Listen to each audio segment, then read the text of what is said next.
CM రాక తర్వాత వరంగల్ గురించి తెలంగాణ మొత్తంగా చర్చ అయితే జరుగుతుందని చెప్పుకోవాలి. తెలంగాణ ముఖ్యమంత్రిగా బాధ్యతలు చేపట్టిన తర్వాత వరంగల్ సమీక్షించడం అయితే జరిగింది. అధికారికంగా వరంగల్ సమీక్షకు రావడం అయితే జరిగింది. మొట్టమొదటిసారిగా వరంగల్నే ఎంచుకొని ఇక్కడ సమీక్ష నిర్వహించడం అయితే జరిగింది. హైదరాబాద్ తర్వాత తెలంగాణలో రెండో రాజధానిగా అతిపెద్ద నగరంగా చెప్పుకునేటువంటి వరంగల్ జిల్లా గురించి సమీక్షించడం అయితే జరిగింది. దీనికి సంబంధించి పూర్తి వివరాలు అందించడానికి మనకి అలానే ఇక్కడ జరిగేటువంటి అంశాల మీద అభివృద్ధి ఎలా ఉండబోతుంది, వరంగల్ ప్రజలు ఎన్నో కళలు అటు ఎయిర్పోర్ట్ కానివ్వండి, ఇటు రైల్వే స్టేషన్ కానివ్వండి, ఏదైతే అన్ని ఇలా చాలా అనేక అభివృద్ధి పనుల మీద వరంగల్ ప్రజలు పెట్టుకున్నటువంటి ఆశలు కళలు నెరవేరబోతున్నాయా ఏంటి అనేది పూర్తి వివరాలు తెలపడానికి మనతో రాజకీయ అనాలిసిస్ కానివ్వండి, ఆర్థిక విశ్లేషకులు కాకతీయ ప్రొఫెసర్ గారు మనతో ఉన్నారు. శేష్ గారు, సార్ నమస్తే. చెప్పండి, సీఎం రాక తర్వాత అలానే నిన్న జరిగినటువంటి హైదరాబాద్లో మంత్రులు, ఇన్ఛార్జ్ మంత్రులు కానివ్వండి, మిగతా వాళ్ళందరూ కూడా సమీక్షించడం జరిగింది. ఈ సమీక్షను మనం ఎలా చూడొచ్చు? వరంగల్ తీరు తెన్ను మారబోతుందా? తెలంగాణ రాష్ట్రంలో రేవంత్ రెడ్డి నాయకత్వంలో కొత్త ప్రభుత్వం ఏర్పాటైన తర్వాత, ముఖ్యంగా లోక్సభ ఎన్నికల కోడ్ అయిపోయిన తర్వాత ముఖ్యమంత్రి గారు ఒక ప్రకటన చేశారు. ఇక పాలనలో వేగం పుంజుకోబోతుంది, పాలనపైన దృష్టి పెడతాము అనేటటువంటి ఒక ప్రకటన చేసినటువంటి క్రమంలో దాంట్లో భాగంగానే ముఖ్యమంత్రి గారు మొట్టమొదట జిల్లాల పర్యటన, జిల్లాల సమీక్ష సమావేశాలు కార్యక్రమాన్ని మొదలుపెట్టారు. దాంట్లో మొట్టమొదట వరంగల్ జిల్లా నుండే జిల్లా సమీక్ష కార్యక్రమాన్ని ప్రారంభించారు. ఇది ఒకటి మంచి పరిణామంగానే మనం చెప్పాలి. ఎందుకంటే ఆ జిల్లాల సమస్యలు ఏంటి, ఆ జిల్లాలో ఉన్నటువంటి ఆన్గోయింగ్ ప్రాజెక్టులు ఏంటి, వాటిపైన ఏం చర్యలు తీసుకోవాలి, పాలనాపరమైనటువంటి చర్యలు ఏం తీసుకోవాలి, అధికారులకు ఏ విధమైనటువంటి ఆదేశాలు ఇవ్వాలనే దానికి చాలా ఉపయోగపడుతుంది. దాంట్లో వరంగల్కే ముఖ్యమంత్రి గారు మొట్టమొదట పర్యటనలో భాగంగా వచ్చారు. జూన్ 29వ తారీఖు నాడు వరంగల్కి వచ్చారు. వరంగల్ జిల్లా అభివృద్ధి సమీక్ష సమావేశాన్ని నిర్వహించారు. అయితే ఆ సందర్భంగా అనేక అంశాలు ప్రస్తావనకు వచ్చాయి. ముఖ్యంగా వరంగల్ జిల్లాకి గత 70 సంవత్సరాల క్రితం తయారు చేసినటువంటి మాస్టర్ ప్లాన్ తోటి వాళ్ళ వరంగల్ నగరము ఎక్స్పాన్షన్ అవుతుంది. అయితే గతంలో ప్రభుత్వము లీ కన్సల్టెన్సీ ఆధ్వర్యంలో ఒక మాస్టర్ ప్లాన్ తయారు చేసింది. వరంగల్ మాస్టర్ ప్లాన్ 2040 అనేది తయారు చేసింది. కానీ 2018లోనే అమల్లోకి రావాలి అది. కానీ అనేక కారణాల వల్ల, ఒత్తిడుల వల్ల, రాజకీయ ప్రభావాల వల్ల అది అమల్లోకి రాలేదు. కాబట్టి సరే ఆ మాస్టర్ ప్లాన్ను పక్కన పెట్టేసి కొత్త మాస్టర్ ప్లాన్ వరంగల్కి తయారు చేయాలి. మాస్టర్ ప్లాన్ 2050 అనేటటువంటిది ఒక డైరెక్షన్ అయితే ముఖ్యమంత్రి గారు ఇచ్చారు. దాంతోపాటు దశాబ్దాలుగా వరంగల్ ఎదుర్కొంటున్నటువంటి అనేక సమస్యలపైన కూడా సమీక్ష చేశారు. దాంట్లో ప్రధానంగా వరంగల్ నగరానికి అండర్ డ్రైనేజ్ సిస్టమ్ కావాలనేది ఎప్పటి నుంచో ఉన్నటువంటి ఒక డిమాండ్.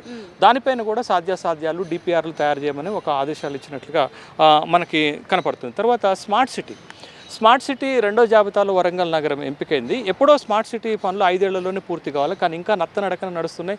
ఇంకా దరిదాపు 28కి పైగా పనులు స్మార్ట్ సిటీలో భాగంగా పూర్తి కావాల్సినటువంటి సందర్భం ఉంది. ఆ విషయంపై కూడా ముఖ్యమంత్రి గారు అధికారులకు స్పష్టమైనటువంటి ఆదేశాలు ఇచ్చారు. స్మార్ట్ సిటీ పనుల్లో వేగవంతం చేయండి అని ఇచ్చారు. తర్వాత స్మార్ట్ సిటీ కాలపరిమితి పూర్తయితే కేంద్రానికి, ప్రధానమంత్రికి ఒక అప్పీల్ చేశారు. స్మార్ట్ సిటీ గడువును పొడిగించండి అంటే కేంద్రం కూడా సానుకూలంగా స్పందించి స్మార్ట్ సిటీ గడువుని 2025 మార్చి వరకు పొడిగించారు. దాంతో అటు కరీంనగర్కి, వరంగల్కి కొంత ప్రయోజనం జరిగేటటువంటి అవకాశం ఉంది. ముఖ్యమంత్రి గారి కృషి ఫలితంగానే ఇది స్మార్ట్ సిటీ గడువు పొడిగించడం అనేది జరిగింది. తర్వాత వరంగల్లో గత ప్రభుత్వం టెక్స్టైల్ పార్క్ తీసుకొచ్చింది. పార్క్ను అయితే తీసుకొచ్చారు, కానీ టెక్స్టైల్ పార్క్లోకి పెట్టుబడులు రాలేదు. ఒక కైటెక్స్, ఇంకొక పరిశ్రమ, 2 పరిశ్రమలు మాత్రమే కొద్దిపాటి పెట్టుబడులతో వచ్చాయి. దాని ఉద్దేశం ఏంటంటే ఈ ప్రాంతంలో టెక్స్టైల్ ఇండస్ట్రీని డెవలప్ చేయాలి, పత్తి పండిస్తున్నటువంటి రైతులకు దోహదపారిగా ఉండాలి, తర్వాత పెద్ద ఎత్తున పెట్టుబడులు రావాలి, ఉద్యోగాలు రావాలనేటటువంటి ఉద్దేశంతో పెట్టినాం. కానీ అది నెరవేరకపోవడానికి ప్రధానమైనటువంటి కారణం ఏంటంటే వరంగల్కి పెద్ద పెద్ద ఇండస్ట్రియలిస్టులు రావాలన్నా, మీరు టెక్స్టైల్ పార్కులో పెద్ద ఎత్తున పెట్టుబడులు పెట్టాలన్నా జరగాల్సినటువంటి పరిణామం ఏంటంటే మామనూరు ఎయిర్పోర్ట్ని పునరుద్ధరణ చేయాలి. అన్నిటికీ లింక్ అయి ఉంది ఇక్కడ ఎయిర్పోర్ట్ కనుక సక్సెస్ఫుల్ అయి ఉంటే ఖచ్చితంగా మిగతా ఏదైతే పక్కనున్న ఆంధ్ర రాష్ట్రం కంటే కూడా ఎక్కువ డెవలప్మెంట్ ఉండేది. పెట్టుబడులు పెట్టడానికి ఇతర దేశాల నుంచి కూడా రావడానికి కూడా మెయిన్ ఏంటంటే ట్రాన్స్పోర్ట్ ఇక్కడ చాలా కీలకంగా ఉంది. కానీ దాని మీద ఎందుకు దృష్టి సారించట్లేదు? దీని వెనక అసలు ఏముంది?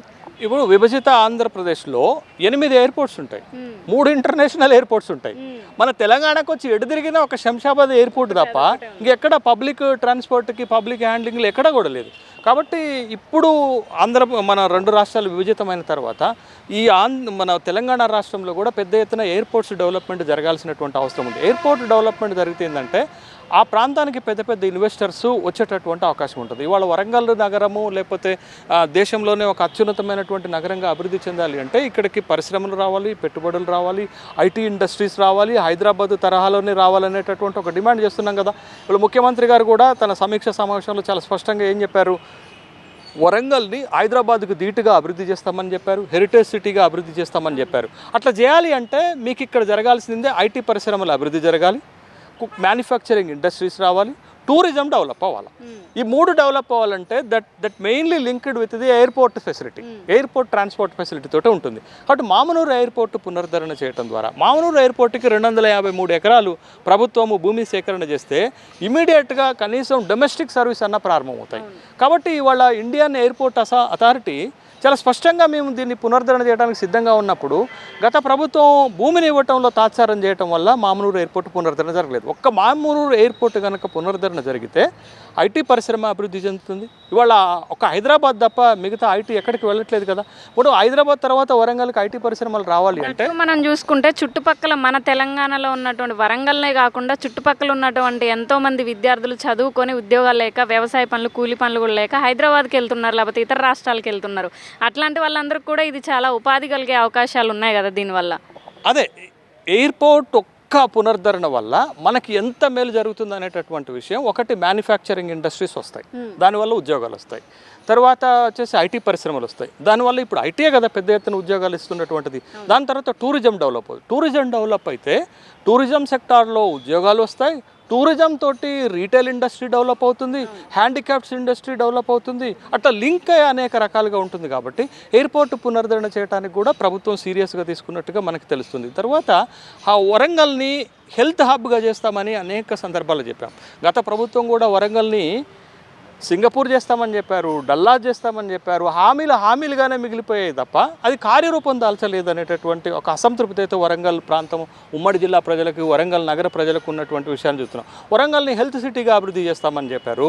24 అంతస్తులతోటి మనకు సూపర్ స్పెషాలిటీ హాస్పిటల్ కడుతున్నారు. దాన్ని అది నత్తనడకన 18 నెలల్లో పూర్తి చేస్తామని హామీ ఇచ్చినటువంటి హాస్పిటల్ ఈ రోజు కూడా పూర్తి కాలేదు. కాబట్టి ముఖ్యమంత్రి గారి సమీక్ష సందర్భంలో కూడా తొందరగా ఎందుకు దాన్ని ఎస్టిమేషన్స్ పెంచారనేటటువంటి ఒక రీజన్ అవడం జరిగింది. దరిదాపు 600 కోట్ల పైగా ఎస్టిమేషన్స్ పెంచినటువంటి సందర్భం ఉంది. సరే, ఎస్టిమేషన్స్ పెంచిన హాస్పిటల్ని తొందరగా పూర్తి చేసి పేదలకు అందుబాటులోకి తీసుకురావాల్సినటువంటి బాధ్యత ఉంది. తర్వాత దాంతోపాటు మాతా శిశు సంక్షేమ హాస్పిటల్గా ఎంజిఎంను మార్చామని చెప్పారు. దాన్ని మార్చడానికంటే ముందు అసలు ఎంజిఎంలో సౌకర్యాలు మెరుగుపరచాలి, పేదలకు మంచి వైద్యం అందించడానికి ప్రయత్నం చేయాలి, స్టాఫ్ ఉండాలి ఫస్ట్ అందులో. అదే కదా, ముందు డాక్టర్స్ లేరు, నర్సింగ్ స్టాఫ్ లేదు, పరికరాలు లేవు. తర్వాత బయటికి వెళ్ళి మందులు తెచ్చుకోవాల్సినటువంటి పరిస్థితులు ఉన్నాయి, చాలా ఇబ్బందికరమైనటువంటి పరిస్థితులు ఉన్నాయి. దానిపైన కూడా రాష్ట్ర ప్రభుత్వం దృష్టి పెడితే బాగుంటుంది అనేటటువంటి అభిప్రాయం. తర్వాత ఇవాళ ముఖ్యమంత్రి గారు చాలా స్పష్టంగా చెప్పారు, సెప్టెంబర్ 9వ తారీఖు నాడు వచ్చి నేను కాళోజీ కళాక్షేత్రాన్ని ప్రారంభిస్తామని చెప్పారు. కానీ కాళోజీ కళాక్షేత్రం 2015 నుంచి అట్లనే ఒక కళాక్షేత్రాన్ని మనం 10 సంవత్సరాల్లో కట్టుకోలేకపోయామంటే ఎంత దయనీయమైనటువంటి స్థితి ఉందనేటటువంటిది, ఎంత నిర్లక్ష్యం వరంగల్ నగరం పైన ఉన్నదనేటటువంటిది ఒక కాళోజీ అధికారులు అనుకోవాలా లేకపోతే ప్రభుత్వం నిర్లక్ష్యం అనుకోవాలా? వరంగల్ మీద ఇంత చిన్న చూపు ఎందుకు అసలు? కాళోజీ కళాక్షేత్రానికి 50 కోట్ల రూపాయలు ఫండ్ ఇస్తామని చెప్పారు. మొట్టమొదటి దశలో 15 కోట్లు రిలీజ్ చేశారు. మరి మిగతా డబ్బులు ఇవ్వకుండా కళాక్షేత్రం ఎట్లా పూర్తి అవుతుంది? అందుకని ప్రభుత్వం డబ్బులు ఇవ్వట్లేదనే కుడా నుండి మనం 40 కోట్ల రూపాయలు తీసుకొని కాళోజీ కళాక్షేత్రం యొక్క పనులను ముమ్మరం చేసినటువంటి సందర్భం ఉంది. ఇప్పుడు ఒక దశకు వచ్చేసింది, ఇంకొక 10% పూర్తయితే కాళోజీ కళాక్షేత్రాన్ని పూర్తి చేసుకునేటటువంటి అవకాశం కూడా మనకి కనపడుతుంది. దాని మీద కూడా సమీక్ష చేసినట్టుగా మనకు కనపడుతుంది. రెండోది, వరంగల్లో చిన్న వాన పడ్డా కానీ, తేలికపాటి వర్షాలు పడినా కానీ గత 2 సార్లు వరంగల్ నగరం మునిగిపోయింది, వరద ముంపుకు గురైంది. మళ్ళొకసారి అట్లాంటి ముంపుకు గురి కాకుండా కొన్ని ఇంపార్టెంట్ అయినటువంటి నాలాల డెవలప్మెంట్ కార్యక్రమాలు జరుగుతున్నాయి. దాంట్లో నయీం నగర్ నాలా డెవలప్మెంట్ పెద్ద ఎత్తున జరుగుతుంది. దాన్ని కూడా రివ్యూలో పరీక్ష చేసినట్టుగా మనకి కనపడుతుంది. ఆ ఒక్క నాలనే కాదు, నగరంలో ఉన్నటువంటి 8 ప్రధానమైనటువంటి నాలాల పరిస్థితి అదే ఉంది. లో లయింగ్ ఏరియా, చిన్న వర్షం ఇప్పుడు ఉన్నది మెయిన్ వచ్చేసింది వర్షాకాలం, గట్టిగా ఒక గంట వర్షం పడితే ఎక్కడికక్కడ నీళ్లు బయటకు వచ్చేసి ట్రాఫిక్ జామ్ అవడం, ఇళ్లలోకి నీళ్ళు వెళ్ళిపోవడం, అసలు సిటీ అయి ఉండి కూడా కనీసం నీళ్ళు ఎట్టుకోవడానికి ఇది లేకుండా కబ్జాలకు గురైపోతున్నాయి. దాని మీద కూడా దృష్టి సారించే అవకాశం ఉందంటారు ఈ కబ్జా రాయిల మీద? అదే ఇప్పుడు తెలంగాణలో ఉన్నటువంటి 2 ప్రధానమైనటువంటి నగరాలు, అటు హైదరాబాద్ కానీ వరంగల్ కానీ, మనకు ప్రధాన సమస్య ఏంటది? వర్షం పడితే మునిగిపోతున్నాయి. రోడ్లు మునిగిపోతున్నాయి, లో లయింగ్ ఏరియాలు మునిగిపోతున్నాయి, లోతట్టు ప్రాంతాలు మునిగిపోతున్నాయి, కాలనీలు మునిగిపోతున్నాయి, బస్తీలు మునిగిపోతున్నటువంటి సందర్భం ఉంది. వాటిని కాపాడాల్సినటువంటి అవసరం కూడా ఉంది. మన పోయినసారి వరదలు వచ్చినప్పుడు భద్రకాళి చెరువుకు గండిపడింది, దానివల్ల ఎంత ఇబ్బంది అయింది అనేటటువంటి విషయం మనకు తెలుసు కదా. కాబట్టి దీనికి ప్రధాన కారణం ఏంటంటే నాలాల ఆక్రమణ ఒకటి జరిగింది, లో లయింగ్ ఏరియాలలో ఆక్రమణలు జరిగాయి, ఎఫ్టీఎల్లో శాశ్వత నిర్మాణాలు కట్టారు, నగరంలో ఉన్నటువంటి చెరువులు కబ్జాలకు గురైనాయి, కుంటలు ఇంకా కబ్జాలకు గురైనాయి, రియల్ ఎస్టేట్ వెంచర్లుగా మారిపోయినటువంటి సందర్భం ఉంది. దానిపైన కూడా దృష్టి పెట్టి భవిష్యత్తులో వరంగల్ నగరం మునకకు గురి కాకుండా, ముంపుకు గురి కాకుండా, వరద ముంపుకు గురి కాకుండా కాపాడాల్సినటువంటి బాధ్యత కూడా ఉంది. ఆ విధమైనటువంటి ఆదేశాలు అధికారులకు ఇచ్చినట్లుగా కూడా మనకి తెలుస్తున్నటువంటి అంశం. తర్వాత ఇక్కడ మనం చూసుకుంటే ఎంతో మంది నిరుపేదల సొంత ఇంటికల్లా డబుల్ బెడ్రూమ్ ఇల్లు కానివ్వండి, డబుల్ బెడ్రూమ్ అడగలేదు వాళ్ళు, సొంత ఇంటికల్లా ఉంటే చాలు, స్థలం ఉన్నా కట్టుకోవడానికి ఇస్తా అన్నారు, లేకపోతే డబుల్ బెడ్రూమ్ ఇస్తా అన్నారు. ముంపునకు గురైన వాళ్ళకు కూడా కనీసం నివాసం ఉండడానికి కూడా 10 రోజులు షెల్టర్ కూడా ఇవ్వలేదు. ఆ డబుల్ బెడ్రూమ్లు మనం చూసుకుంటే శిథిల వ్యవస్థకి వెళ్ళిపోయింది. కనీసం ఇప్పుడైనా చలనం వస్తుందంటారా ఈ గవర్నమెంట్లో అయినా? నగరాలలో ఉన్న ప్రధాన సమస్య పేదలకు నివాస యోగ్యమైనటువంటి ప్రాంతాలు లేవు, ఇళ్ళు లేవు అనేటటువంటి సమస్య ఉంది. అందుకే గత ప్రభుత్వంలో ఇక్కడ ఒక 500 గృహాలు నగరంలో డబుల్ బెడ్రూమ్ ఇళ్ళ కింద కట్టారు. అక్కడ ఉన్నటువంటి పేదలను అంబేద్కర్ నగర్లో, జితేందర్ నగర్లో ఉన్న పేదలను ఖాళీ చేసి కట్టారు. కానీ కట్టినటువంటి ఇళ్లను కూడా ఇంతవరకు ఆక్యుపెన్సీ ఇవ్వలేదు, వాళ్ళకి హ్యాండ్ ఓవర్ చేయనటువంటి సందర్భం ఉన్నది. ఆ సమస్య ఒకటి పరిష్కారం చేయాల్సినటువంటి బాధ్యత కొత్త ప్రభుత్వం పైన ఉంది. రెండోది, కొత్త ప్రభుత్వము ప్రతి నియోజకవర్గానికి 3 నుంచి 4 వేల ఇళ్ళు 5 లక్షల రూపాయలు ఇందిరమ్మ ఇళ్ల పథకం కింద ఇస్తామని చెప్పారు. ఆ పథకాన్ని పకడ్బందీగా అమలు చేస్తే కొంతమేరకైనా నగరంలో ఉన్నటువంటి పేదలకు ఇంటి సౌకర్యం దొరుకుతుందనేటటువంటి, గత ప్రభుత్వం లాగా కాకుండా ఈ ప్రభుత్వం సీరియస్గా తీసుకొని పేదవాడి సొంత ఇంటి కలను నిజం చేయాల్సినటువంటి అవసరం ఉంది. ప్రతి నియోజకవర్గానికి 4,000 ఇళ్ల నిర్మాణం చేయాల్సినటువంటి అవసరం ఉంది ప్రతి సంవత్సరానికి. అంటే దరిదాపు ఈ ప్రభుత్వ కాలంలో 20,000 గృహాలు ఒక్కొక్క నియోజకవర్గానికి కడితే కొంత మేరకు సమస్య పరిష్కారం అయ్యేటటువంటి అవకాశం ఉంది. అదేవిధంగా వరంగల్ నగరము ఇంకా విస్తరణ జరగటానికి, పెద్ద ఎత్తున నగర విస్తరణ జరగటానికి మనకి ప్రతిపాదితమైనటువంటి రింగ్ రోడ్స్ ప్రతిపాదన, ఇంటర్నల్ రింగ్ రోడ్ ప్రతిపాదన ఉంది, అవుటర్ రింగ్ రోడ్ ప్రతిపాదన ఉంది, ఐఆర్ఆర్కి భూమి సేకరణ చేయాల్సినటువంటి అవసరం ఉన్నది. తర్వాత ఓఆర్ఆర్కి అలైన్మెంట్ ఇవ్వాల్సినటువంటి అవసరం ఉంది. అవి కూడా పూర్తి చేయాలి అంటే ముందు మాస్టర్ ప్లాన్ తయారు చేయటం పూర్తి కావాల్సినటువంటి అవసరం ఉంటుంది. మాస్టర్ ప్లాన్ తోటి లింక్ అయినటువంటి ఐఆర్ఆర్ కానీ ఓఆర్ఆర్ కానీ, ఆ ఐఆర్ఆర్ ఓఆర్ఆర్ రావటం వల్ల నగరం పరిధి విస్తరిస్తుంది. నగరం కూడా విస్తరించేటటువంటి క్రమంలో నగరంలో ఉన్నటువంటి ప్రజలకు చాలా ఉపయోగకరంగా ఉంటుంది. నగరం విస్తరణ జరిగినప్పుడు కొంతమేరకు రియల్ ఎస్టేట్ అభివృద్ధి చెందుతుంది, బిల్డర్స్ అభివృద్ధి చెందేటటువంటి అవకాశం ఉంటుంది. ఇవన్నీ లింక్ అయినటువంటి సమస్యలుగా వీటిని చూడాలి. అయితే ముఖ్యమంత్రి గారు వచ్చి పర్యటన చేసిన తర్వాత దీనికి కొనసాగింపుగా జిల్లా ఇన్ఛార్జి మంత్రి పొంగులేటి శ్రీనివాసరెడ్డి గారు కూడా మీకు సచివాలయంలో ఒక సమీక్ష సమావేశం పెట్టారు. 8 కీలకమైనటువంటి అంశాలపైన వాళ్ళు రివ్యూ చేసినటువంటి సందర్భం ఉంది. అయితే ఒక కదలిక అయితే వచ్చింది. వరంగల్ నగర అభివృద్ధి పైన ప్రభుత్వం దృష్టి పడ్డట్టుగా ఒక కదలిక వచ్చింది. దీన్ని కొనసాగించాలి. గత ప్రభుత్వం కూడా ఇట్లనే ముఖ్యమంత్రి గారు కూడా వచ్చారు, మన వరంగల్కి వచ్చారు, లక్ష్మీపురం లాంటి, అక్కడ గిరిప్రసాద్ నగర్ లాంటి పేదలు ఉండేటటువంటి ప్రాంతాల్లో తిరిగారు, ప్రజలకు హామీ ఇచ్చారు, కానీ ఏమీ చేయలేదు. కాబట్టి ఈసారి అది పునరావృతం కాకుండా ముఖ్యమంత్రి గారు ఇచ్చినటువంటి హామీలు, ముఖ్యమంత్రి గారు చేసినటువంటి సమీక్ష, ముఖ్యమంత్రి గారు అధికారులకు ఇచ్చినటువంటి సూచనలు అన్నీ కూడా ముందుకు వెళ్లాల్సినటువంటి అవసరం ఉంది. కదలిక రావటం కాదు, దాన్ని అమల్లో పెట్టాల్సినటువంటి అవసరం ఉంది. ముఖ్యమంత్రి గారు లేకపోతే జిల్లా ఇన్ఛార్జి మంత్రి కానీ, ఎమ్మెల్యేలు కానీ ఇచ్చినటువంటి హామీలను తీసుకొని రావాల్సినటువంటి అవసరం ఉంది. మరి ముఖ్యంగా వరంగల్ లాంటి నగరము అటు ఇండస్ట్రియల్గా డెవలప్ అవ్వాలి, ఇటు ఐటీ పరిశ్రమల్లో డెవలప్ అవ్వాలి, అటు మీకు పర్యాటక రంగంగా అభివృద్ధి జరిగినప్పుడే వరంగల్ నగరం సర్వతోముఖ అభివృద్ధి చెందుతుందనేటటువంటి ఒక అభిప్రాయం అయితే వ్యక్తమవుతుంది. దాంతోపాటు వరంగల్ నగరానికి మనం అడుగుతున్నది ఏంటి అని అంటే, వరంగల్లో హైదరాబాద్ తర్వాత ఒక పెద్ద నగరం. ఈ నగరంలో జరగాల్సింది ఏంటంటే రెండవ రాజధానిగా దీనికి అవకాశాలు ఉన్నాయని చెప్తున్నాం. ఆ విధమైనటువంటి ఆలోచన కూడా, సిటీ ఇంత పెద్ద సిటీ నాకు తెలిసి తెలంగాణలో ఇంత పెద్ద విస్తరణ ఉన్నటువంటి జిల్లా కూడా ఎక్కడా లేదు. దీని తర్వాతే మిగతా జిల్లాలన్నీ కూడా. అవును అదే ఈ రెండో రాజధానిగా చేసేటటువంటి అవకాశాలని రాష్ట్ర ప్రభుత్వం పరిశీలించాల్సినటువంటి అవసరం ఒకటి ఉంది. రెండోది ముఖ్యమైనటువంటి అంశం ఏంటంటే, గతంలో ముఖ్యమంత్రి గారు 2015లో మాజీ ముఖ్యమంత్రి చంద్రశేఖరరావు గారు వరంగల్ వచ్చి వరంగల్ నగర అభివృద్ధికి ప్రత్యేకమైనటువంటి డెవలప్మెంట్ ఫండ్స్ ఇస్తామని, chief minister special assurance development fund ప్రతి బడ్జెట్లో 300 కోట్ల రూపాయలు ఇస్తామని చెప్పారు. 300 కోట్ల రూపాయలు ఇస్తామని చెప్పి ఒక 3 బడ్జెట్లలో 300 కోట్ల రూపాయలు కేటాయించి విడుదల చేయలేదు. కేటాయింపుల వరకే ఆగిపోయింది, విడుదల చేయలేదు. తర్వాత అసలు ఆ ప్రస్తావన లేకుండా బడ్జెట్లు పెట్టినటువంటి ప్రశ్న కదా. నేను ముఖ్యమంత్రి రేవంత్ రెడ్డి గారిని అడుగుతున్నది ఏంటంటే, అట్లాంటి ఒక స్పెషల్ డెవలప్మెంట్ ఫండ్ని మీరు కూడా కొనసాగిస్తే వరంగల్ నగరంకి ఇంకెంత మేలు జరిగేటటువంటి అవకాశం ఉంటుంది. ఇప్పుడు ఇవాళ దేశంలో ఇండోర్, కాకినాడ లాంటి నగరాలు మాకంటే వెనుకైనటువంటి నగరాలు అవి. ఇవాళ అవి దేశంలోనే నెంబర్ 1 స్థానంలో ఉంటే మేము 100ల స్థానంలో ఉన్నాం. ఎందుకు? వీళ్ళ కాకతీయ కాలం నాటే ఇది వరంగల్ నగరము, నగర శోభను సంతరించుకున్నటువంటి నగరము ఇవాళ ఈ స్థాయిలో వెనుకబడి ఉండడానికి కారణం పాలకులు తీసుకున్నటువంటి నిర్ణయాలు, ప్రజాప్రతినిధుల నిర్లక్ష్యం వల్లనే ఇవాళ కరీంనగర్ కంటే వెనుకబడిపోయాను, నిజామాబాద్ కంటే వెనుకబడిపోయాను, ఖమ్మం కంటే వెనుకబడిపోయాను.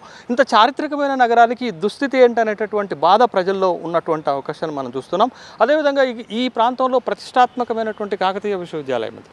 కాకతీయ విశ్వవిద్యాలయంలో నిత్యము ఏదో ఒక సమస్య, ప్రతిరోజు ఏదో ఒక సమస్య. దానికి ప్రధానమైనటువంటి కారణం ఏంటి అని అంటే, ఈ విశ్వవిద్యాలయంలో నిధుల కొరత వేధిస్తుంది, ఇక్కడ నియామకాల కొరత వేధిస్తుంది. కాబట్టి రాబోయేటటువంటి బడ్జెట్లో రేపు 4వ వారంలో బడ్జెట్ ప్రవేశపెట్టబోతున్నారు, పూర్తి స్థాయి బడ్జెట్.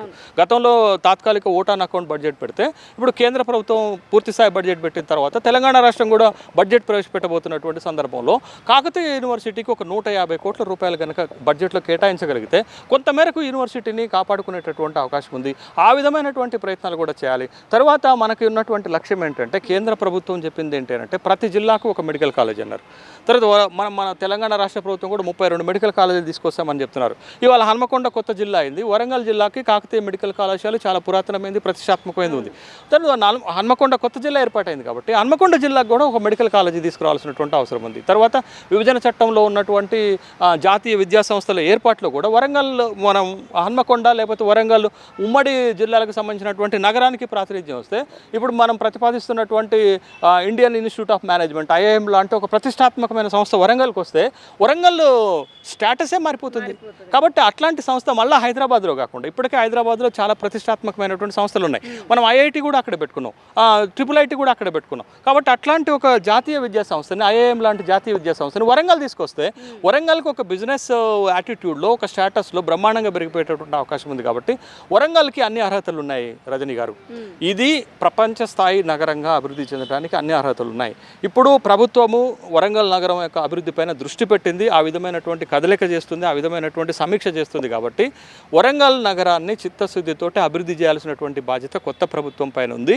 ఓన్లీ సమీక్షలకి లేకపోతే మాటలకి కాకుండా దీన్ని వాస్తవ కార్యరూపంలోకి తీసుకురావాల్సినటువంటి బాధ్యత కూడా ఉంది. ఇప్పటికే 6,115 కోట్ల రూపాయలు ఖర్చు అవుతుంది ఈ ప్రతిపాదనలతోటి అనేటటువంటి ఒక ప్రతిపాదనతో ముందుకొచ్చారు. ముందు 6,115 కోట్ల రూపాయలైనా ఖర్చు చేయండి. దాంతోపాటు ప్రతి బడ్జెట్లో కూడా గత ముఖ్యమంత్రి హామీ ఇచ్చినట్టుగా chief minister special development fund కింద వరంగల్ నగరానికి 300 కోట్లు కాదు 500 కోట్ల రూపాయలను పెంచండి. ఆ విధమైనట్టు ఇప్పుడు మీ సమీక్షలో ఉన్నటువంటి అన్ని పెండింగ్ విషయాలను పూర్తి చేయాలి. మరి ముఖ్యంగా మామునూరు ఎయిర్పోర్ట్ని ఎంత తొందరగా మా వరంగల్ ప్రజలకు అందుబాటులోకి తీసుకొస్తే అంత మంచిదనేటటువంటి అభిప్రాయాన్ని చూస్తున్నాం. అయితే వరంగల్ ప్రజానికంగా, వరంగల్ ప్రజల తరపున ముఖ్యమంత్రి గారు తీసుకుంటున్నటువంటి ఇనిషియేటివ్ని, ముఖ్యమంత్రి గారు తీసుకుంటున్నటువంటి స్టెప్ని, ముఖ్యంగా మన జిల్లా నుంచి మొట్టమొదటి సమీక్ష సమావేశాన్ని నిర్వహించడాన్ని స్వాగతిస్తున్నాం. అయితే ఇప్పటికే సంతోషపడటం కాదు, ఇచ్చిన ప్రతి హామీని, చేసిన ప్రతి సమీక్షను భవిష్యత్తులో తొందరగా పూర్తి చేయడానికి ముఖ్యమంత్రి చొరవ తీసుకోవాలి. జిల్లా ఇన్ఛార్జి మంత్రి పొంగులేటి శ్రీనివాసరెడ్డి గారు చొరవ తీసుకోవాలి. జిల్లాకి 2 మంత్రులు ఉన్నారు, 2 మహిళా మంత్రులు, కొండా సురేఖ గారు ఉన్నారు, దనసరి అనసూయ సీతక్క గారు ఉన్నారు, వాళ్ళు తీసుకోవాలి. ముఖ్యంగా కొత్తగా ఎంపికైనటువంటి ఎమ్మెల్యేలు ఖచ్చితంగా ఈ చొరవ తీసుకొని వరంగల్ నగరాన్ని, ఉమ్మడి వరంగల్ జిల్లాను పూర్తి స్థాయిలో అభివృద్ధి చేస్తే ఆ క్రెడిట్ వాళ్ళకి దక్కుతుంది. ఆ క్రెడిట్ కోసం వీళ్ళు ప్రయత్నం చేయాలి. వరంగల్ ప్రజల కోసం పనిచేయాలి, వరంగల్ సర్వతోముఖాభివృద్ధి కోసం పనిచేయాలి. వరంగల్ని ఒక ప్రపంచ స్థాయి నగరంగా నిలబెట్టడానికి వీళ్ళు ప్రయత్నం చేస్తారని ఆశిద్దాం. విన్నారు కదా, వరంగల్లో జరిగినటువంటి సీఎం సమీక్ష కానివ్వండి, ఇక్కడ ఇన్ఛార్జ్గా ఉన్నటువంటి పొంగులేటి శ్రీనివాసరావు గారు నిన్న జరిగినటువంటి సమీక్ష కానివ్వండి, ఇదంతా చూసుకుంటే వరంగల్కి శుభపరిణామం అని చెప్పుకోవాలి. ఇక్కడ జరిగేటువంటి ఈ సమీక్షలు పేరుకే కాకుండా, ఏదైతే అంతకుముందు ఉన్నటువంటి ప్రభుత్వంలో నత్తనడక నడిచినట్టుగా కాకుండా వీళ్ళు పనులు వేగవంతం చేసి వరంగల్ డెవలప్మెంట్ జరగాలి. ముఖ్యంగా వరంగల్కి ఎయిర్పోర్ట్ వస్తే అన్ని అవే పనులు ముందుకెళ్తాయంటూ ఇక్కడ ఉన్నటువంటి నిరుద్యోగులకు కానివ్వండి ఉపాధి లభిస్తుంది. ఇక్కడ నుంచే కాకుండా ఇతర ఇతర రాష్ట్రాల నుంచి చుట్టుపక్కల నుంచి కూడా వచ్చి ఉపాధి పొందే అవకాశాలు ఉంటాయి. వరంగల్ తీరుతెన్ను మారే అవకాశం ఇప్పుడున్న ప్రభుత్వం చేతిలో ఉంది. దేశం కూడా తిరిగి చూసేటువంటి నగరంగా వరంగల్ని తీర్చిదిద్దొచ్చు అంటూ ఈయన చెప్పడం అయితే జరుగుతుంది. ఇలాంటి మరిన్ని వార్తలను మీ ముందుకు తీసుకొస్తుంది మీ పాయింట్ బ్లాంక్. Keep watching.